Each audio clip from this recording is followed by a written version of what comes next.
Assalamualaikum warahmatullahi wabarakatuh. Saya Mina Husania dengan NIM 23210403003 yang akan mempresentasikan tentang fonem segmental, konsonan, vokal, jenis-jenis konsonan, dan pembulatan dua bibir. Kami akan memulai tentang pembahasan atau penjelasan fonem segmental terlebih dahulu. Fonem segmental sendiri yaitu bunyi konsonan dan bunyi vokal. Disebut segmental karena fonem tersebut bisa dipecah lagi menjadi unit-unit terkecil. Jadi, fonem segmental itu adalah satuan bunyi bahasa terkecil yang dapat dianalisis dan dibagi menjadi unit-unit tertentu, seperti vokal dan konsonan.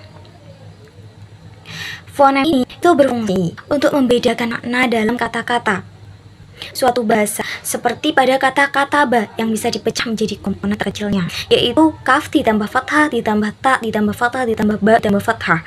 Fonem ini juga disebut dengan istilah fonem bersusun karena fonem ini ada dalam sebuah ungkapan dengan bentuk sehingga membentuk sebuah ungkapan seperti kata tadi, yakni kata ba. Jadi teman-teman, dari penjelasan ini kita bisa pahami bahwa fonem segmental itu adalah bunyi-bunyi dasar dalam bahasa. Bayangin aja kayak batu bata dalam bangunan. Satu fonem itu kayak satu batu bata loh. Gabungan batu bata itulah yang bikin bangunan berdiri. Begitu juga dengan fonem segmental. Gabungan vokal dan konsonan ini membentuk kata-kata yang bermakna. Kenapa disebut dengan fonem segmental atau segmental? Karena dia itu bisa kita potong-potong atau segmentasikan menjadi bagian-bagian terkecil, yaitu vokal dan konsonan. Kalau misal kita itu nggak bisa membedakan fonem segmental, kita bisa loh salah ngomong atau salah berbicara, dan akibatnya makna yang kita sampaikan juga bisa salah. Contohnya dalam bahasa Arab seperti kita itu menghendaki kata qalbun dalam pembicaraan kita, yakni hati, tapi karena kita itu salah membaca atau salah mengucapkan dengan kata kalbun diganti dengan kaf yang artinya itu beda makna dengan qalbun, maka itu bisa menimbulkan perspektif atau beda makna, beda arti. Contohnya juga itu dalam segi huruf ya tadi itu, dan sekarang itu dalam segi harokat. Di segi harokat juga diperhitungkan dalam fonem segmental tersebut, seperti kita ingin menghendaki kata-kata ba, tapi karena kita itu salah baca atau salah pengucapan dengan kita ucapkan kutiba dengan kasroh bukan dengan fathah semua, maka itu akan beda makna, beda arti. Yang aslinya itu kata ba kita itu menghendaki menulis, tapi karena kita salah mengucapkan dengan kutiba yang artinya ditulis, maka itu juga menimbulkan salah makna, salah arti. Kalau satu huruf itu saja salah, misal kaf tadi diganti kof, artinya sudah beda maknanya. Maka memahami fonem itu sangat penting supaya bahasa yang kita gunakan itu tepat dan maknanya nggak melenceng. Nah, fonem segmental ini nanti dibagi menjadi dua jenis utama. Yang pertama itu adalah vokal. Vokal sendiri itu adalah bunyi yang keluar tanpa hambatan kayak a, i, u, e, o. Kalau dalam istilah bahasa Indonesia ya, kalau dalam bahasa Arab ini seperti harokat fathah, kasroh, dan dhammah. Yang intinya vokal itu adalah harokat. Sedangkan yang kedua itu adalah konsonan. Bunyi yang keluar dengan hambatan di mulut seperti b, t, k, d, dan lain-lain. Keduanya ini, baik itu vokal dan konsonan, itu saling berkolaborasi supaya kata-kata kita itu bisa terdengar jelas dan bermakna. Bahasa Arab itu memiliki 34 fonem segmental, yang mana itu terdiri dari 28 konsonan dan 6 vokal yang gabung menjadi 4 fonem.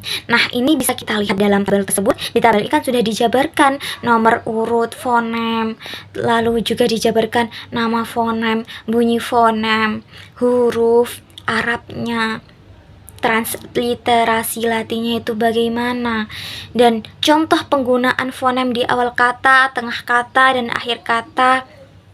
Jadi, teman-teman, dalam bahasa Arab itu setiap fonem itu punya peran penting. Kita harus tahu bunyi hurufnya itu kayak apa, tulisannya itu dalam bahasa Arab itu kayak apa, dan gimana bunyinya itu muncul di posisi awal, tengah, atau akhir kata. Misal contoh nih, kayak fonem B.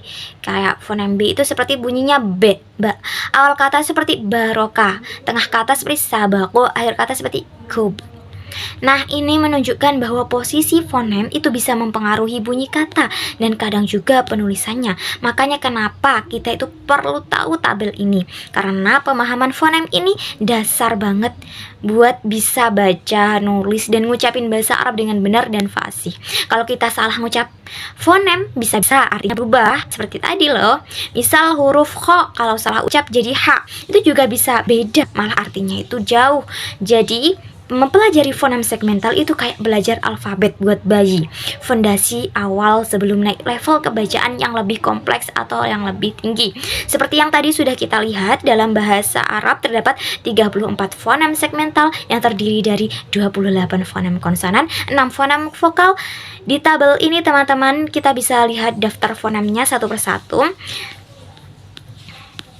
Bagian sebelah kiri tabel adalah daftar konsonan. Ada huruf-huruf seperti sin dengan transliterasi S, shin dengan transliterasi SY, shot, SH, dan seterusnya. Tiap konsonan itu punya transliterasi dalam alfabet Latin supaya lebih mudah dibaca. Misal shin dengan transliterasi seperti tadi SY, atau dot seperti transliterasi dengan the D dan H. Lalu di bagian kanan tabel mulai dari nomor 29 sampai 34 itu adalah vokal seperti kasroh kosiroh, I pendek, domah kosiroh, U pendek, fathah kosiroh, A pendek. Dan kasroh tawilah, wawu tawilah, alif tawilah untuk vokal yang panjang. Nah, kenapa penting tahu transliterasi ini? Karena dalam studi linguistik, transliterasi membantu kita untuk mengenali bunyi bahasa Arab tanpa harus lihat langsung huruf Arabnya. Misal SH pada shin itu beda loh dengan S biasa, nggak usah ada hanya di kata sin. SH atau shin itu lebih tebal kayak di kata syams, matahari, sedangkan S itu lebih tipis seperti di kata salam atau damai artinya. Jadi, memahami tabel ini tuh membantu kita mengenali karakteristik bunyi bahasa Arab secara lebih akurat. Intinya, tabel ini membagi fonem bahasa Arab ke dalam konsonan dan vokal dengan contoh huruf Arabnya, transliterasi Latin, fonemnya sendiri. Pemahaman tabel ini adalah fondasi penting sebelum kita lanjut bahasa. Sebelum kita itu melanjutkan akan membahas perbedaan karakteristik antara konsonan dan vokal di slide berikutnya. Perbedaan antara konsonan dan vokal. Setelah tadi kita lihat tabel fonem, sekarang kita bahas tentang perbedaan utama antara konsonan dan vokal dalam bahasa Arab. Penjelasan. Yang pertama itu adalah, langsung saja kita jelaskan ya. Yang pertama itu ada konsonan atau dalam bahasa Arab disebut as-shawamid, adalah bunyi yang dihasilkan dengan penyumbatan atau penghambatan aliran udara di saluran suara. Contohnya kayak huruf ba atau mim, di mana udara itu kita tahan sebentar pakai bibir sebelum keluar. Ba, mim, ya, di pause sebentar lah ya. Terus, atau tahan, kalau kita ucapin ba, kerasa kan bibir itu kita ketutup dulu. Nah, ini ciri khas konsonan. Lalu yang kedua itu adalah vokal atau dalam bahasa Arab disebut as-sawaid, adalah bunyi yang dihasilkan tanpa hambatan. Udara itu keluar bebas lewat mulut tanpa ketutup lidah, bibir atau organ bicara lain yang beda kayak konsonan. Yang tadi ada hambatan, kalau vokal tanpa adanya hambatan. Misalnya pas kita ucapin vokal A panjang, kayak di kata Adam, panjang itu ya. Suara itu keluar mulus tanpa nahan di udara di mana-mana. Di dalam bahasa Arab sendiri ada 6 vokal seperti yang udah kita lihat di tabel sebelumnya. Jadi simpelnya konsonan itu ada penyumbatan atau penyempitan udara, sedangkan vokal itu adalah aliran udara lancar tanpa hambatan. Ini penting buat kita pahami karena karakteristik ini mengaruh sekali ke cara pengucapan huruf-huruf Arab. Lanjut ke slide berikutnya adalah jenis-jenis vokal. Oke, sekarang kita bahas lebih dalam tentang jenis-jenis vokal dalam bahasa Arab. Yang pertama ada yang namanya vokal tunggal. Vokal ini lambangnya berupa tanda atau harokat kayak fathah, kasroh, sama dhammah. Kalau di Latin, fathah itu dilambangkan dengan huruf A, kasroh dilambangkan dengan huruf I, dan dhammah itu dilambangkan dengan huruf U. Misalnya kayak kata kataba, itu ada vokal fathahnya. Kaf tambah fathah tambah ta tambah fathah tambah ba tambah fathah, ada fathahnya. Atau kata su'ilah itu ada kasrohnya, dan kata yadhabu itu ada dhammahnya. Lalu yang kedua itu ada vokal rangkap. Vokal rangkap ini gabungan antara harokat dan huruf. Penjelasannya adalah kalau fathah ketemu huruf ya, itu menghasilkan bunyi rangkap ai. Contohnya kayak di kata bait atau kaifa. Kalau fathah ketemu huruf wawu itu menghasilkan bunyi rangkap au, au. Contohnya kayak di kata haula, haul. Jadi vokal dalam bahasa Arab itu ada yang simple satu huruf aja, atau yang kita sebut dengan vokal tunggal, atau ada juga yang kombinasi harokat sama huruf yang kita sebut dengan vokal rangkap. Pemahaman tentang vokal ini penting juga buat kita pahami supaya nggak salah baca dan juga bisa mengerti perubahan bunyi dalam bahasa Arab. Perbedaan antara konsonan dan vokal yang secara jelas atau secara mudahnya itu kalau vokal itu adalah harokat, kalau konsonan itu adalah semua huruf hijaiyah, itu adalah konsonan. Konsonan as-shawamid, kita ulangi lagi, adalah konsonan penyumbatan dalam keluar pengucapannya atau bunyi bahasa yang dihasilkan dengan menghambat aliran udara pada salah satu tempat di saluran suara. Sedangkan konsonan dalam bahasa Arab itu meliputi 28 huruf hijaiyah, yakni semua huruf hijaiyah itu adalah disebut dengan konsonan, sedangkan vokal itu juga bisa disebut dengan as-sawaid atau as-samid. As-sawaid adalah bunyi bahasa yang dihasilkan tanpa hambatan atau penyempitan. Berarti di saluran suara itu nggak ada hambatan. Vokal itu diucapkan ketika udahlah mengalir bebas melalui mulut tanpa tertutup oleh lidah, bibir, atau organ bicara lainnya.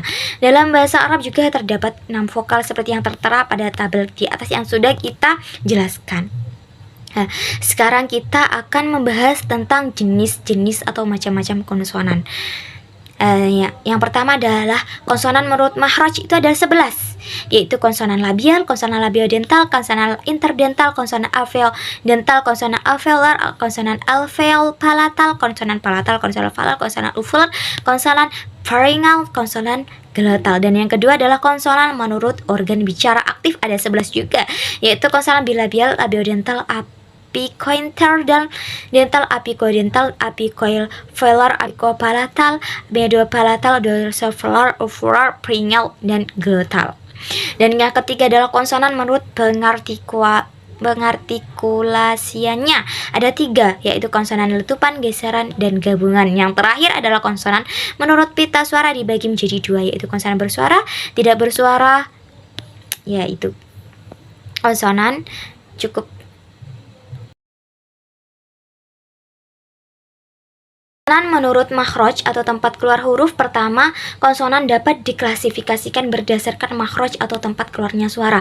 Itu ada 11 jenis makhraj, yaitu labial, yaitu huruf yang keluar dari 2 bibir. Contohnya mim dan ba, itu kan mim dan ba keluar dari 2 bibir. Yang kedua adalah labiodental, itu dari bibir bawah dan gigi atas. Bibir bawah dan gigi atas, yaitu huruf fa. Lalu interdental, dari antara 2 gigi, seperti ta dan dal, itu kan antara 2 gigi. Lalu lanjut alveodental, dari gigi dan gusi, seperti shot dan dot. Alveolar, dari gusi saja, contohnya seperti sin dan za dan nun. Alveopalatal itu gabung gusi dan langit-langit, bisa dirasakan sendiri ya, contohnya itu adalah shin. Palatal, dari langit-langit kas, seperti ya. Velar, dari langit-langit belakang, seperti kof dan kaf. Uvular, dari daerah anak teka, yaitu goin. Pharyngeal, dari tenggorokan tengah, yaitu ain. Glotal, dari pangkal tenggorokan, yaitu ha dan hamzah. Dari makhraj ini kita bisa memahami bahwa setiap huruf itu punya tempat keluar spesifik dan berbeda. Konsonan menurut organ bicara aktif, selanjutnya itu konsonan menurut bicara aktif juga dibagi menjadi 11 jenis. Sama seperti tadi yang ada 11, tapi beda lagi. Yang pertama itu adalah bial. Yakni dua bibir. Yakni itu seperti huruf mim dan ba. Labiodental bibir bawah dengan gigi atas seperti huruf fa. Apikonterdental ujung lidah di antara gigi huruf ta dan dal. Apikodental ujung lidah menyentuh gigi huruf ta dan dal. Apikovelar ujung lidah ke gusi huruf sin, za, dan nun. Apikopalatal ujung lidah ke langit-langit seperti huruf shin. Bisa dirasakan sendiri kan? Ya seperti itu. Mediopalatal tengah lidah ke langit-langit seperti huruf ya. Dorsovelar punggung lidah ke langit-langit belakang huruf kof, dan kaf ulvular anak teka huruf goin seperti itu ya. Prengal tenggorokan seperti huruf ain. Glotal pita suara seperti huruf hamzah dan ha. Lalu yang ketiga itu adalah konsonan menurut cara pengucapan atau artikulasi. Dari sisi cara pengucapan atau artikulasi, konsonan itu dalam bahasa Arab dibagi menjadi 3. Letupan atau yang bisa disebut dengan plosive, suara keluar setelah udara ditahan seperti huruf ba, ta, dal, kaf, qof. Dan geseran frikatif, suara keluar sambil digesekkan, misalnya fa, shin, za, sin, zal, tha, goin, zo, zod, shin, ha, kho. Dan yang terakhir adalah gabungan atau biasa disebut dengan affricate, kombinasi letupan dan geseran, contoh hurufnya jim. Ini menunjukkan bahwa bahasa Arab itu memiliki dinamika suara yang sangat kaya. Lalu konsonan menurut getaran pita suara terakhir.